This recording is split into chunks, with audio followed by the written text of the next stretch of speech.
Jesse Pomeroy, the Boston boy fiend who became American history's youngest serial killer. Most serial killers murder their very first victim in their 20s. The youngest serial killers ever caught were a bit matured. For most people, it takes a lot to drive a person to kill. Even for most serial killers, their first murder is one that they often take a lot of time thinking deeply and at length. Most killers struggle at a great extent with their urge to kill, which is why most of them won't actually hurt anyone until they've surpassed their 20s or 30s. Though most serial killers start during their adult years, that is not to say that there are not some really sick and twisted kids out there. Though you'd never expect it, some children are just as capable of killing as full-fledged adults.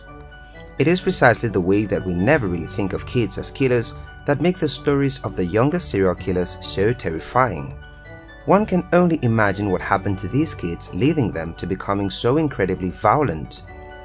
In today's episode, we'll be examining the story of Jesse Harding Pomeroy, a boy convicted of being a murderer at age 14, who at that point had already been conducting his violent behavior for years. Early life and criminal activities.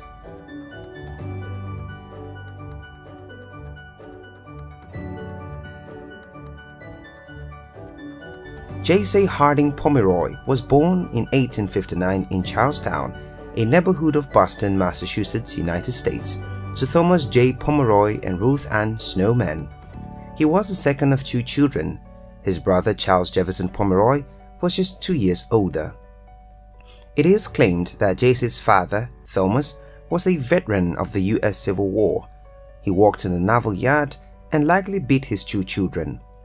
Whilst this has been disputed, it is not out of the realms of possibility. Reportedly, Thomas would often beat Jesse with a horsewhip and forced him to strip naked. Equally, to add to Jesse's sorrows, he developed a serious case of pneumonia in 1871, and that did not leave him well. Being an impoverished youth, Jesse Pomeroy did not have it easy. A birth defect that covered his eye in a thick white film saw him bullied at school. Jesse's crimes and misdeeds started early. At the age of 5, Jesse's neighbor claimed that Jesse had stabbed a cat to death and threw it in the river. One of his teachers said that throughout his time at school, Jesse was peculiar, intractable, not bad but difficult to understand. When her 13-year-old son began beating and sexually assaulting young boys, Pomeroy's mother, Ruth, simply moved the family to South Boston. However, his appetite for violence only worsened with another assault, sending him to reform school in 1873. But within a year, children began to vanish. Jesse Harding Pomeroy was only 14 years old when he killed 2 children in South Boston. But he had been brutally beating and disfiguring others for years before. In August 1872, a boy was found tortured on the beach, and another was found beaten, raped, and tied to a telephone post in September. One victim told authorities that the perpetrator had a colorful eye, which quickly led to the arrest of 13-year-old Jesse Pomeroy. Facing 6 years at a state reform school in Westboro, Pomeroy's mother managed to get him released within months, but the consequences proved tragic and macabre on March 18, 1874. Capture.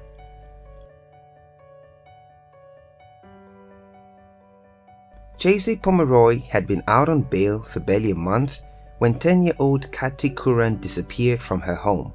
Since she was last seen at Ruth Pomeroy's shop, where Jesse worked, authorities questioned him and searched the store, though they found nothing. 5 weeks later, however, Pomeroy's boot prints were discovered next to the body of 4-year-old Horace Millen. The boy had been nearly decapitated and dumped on the beach. When the police returned to question Pomeroy, they found scratches on his skin and blood on his clothes. Jesse Pomeroy was arrested on April 24, 1874 and confessed after being confronted with Millen's body. Confession and trial.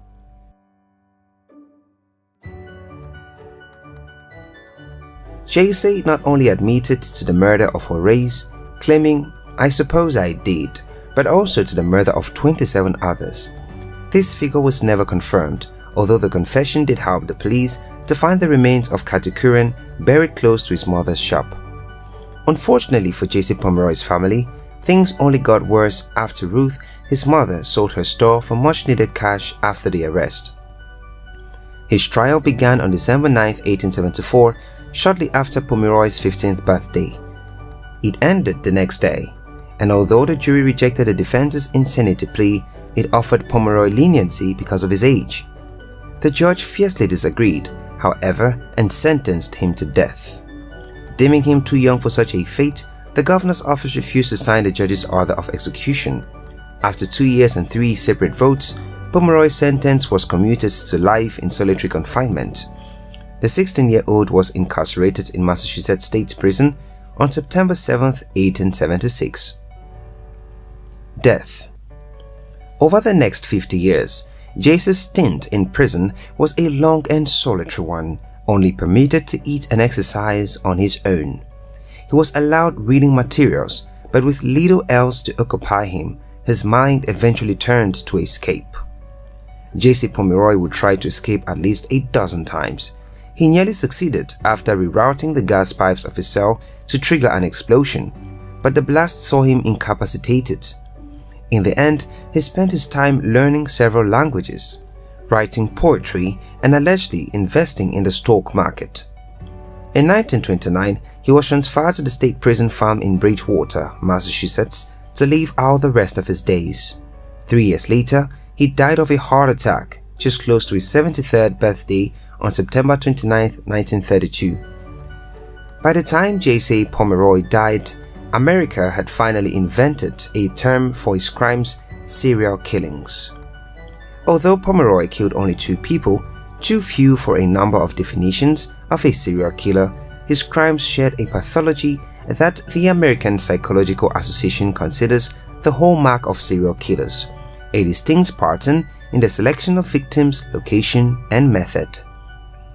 And to this day, Jesse Pomeroy is known as America's youngest serial killer, with only one other person in America who could contend with Pomeroy for the title of America's youngest serial killer, a murderer named Craig Price in Warwick, Rhode Island, who killed his first victim in 1887 at age 13, then killed 2 more at age 15 before he got arrested.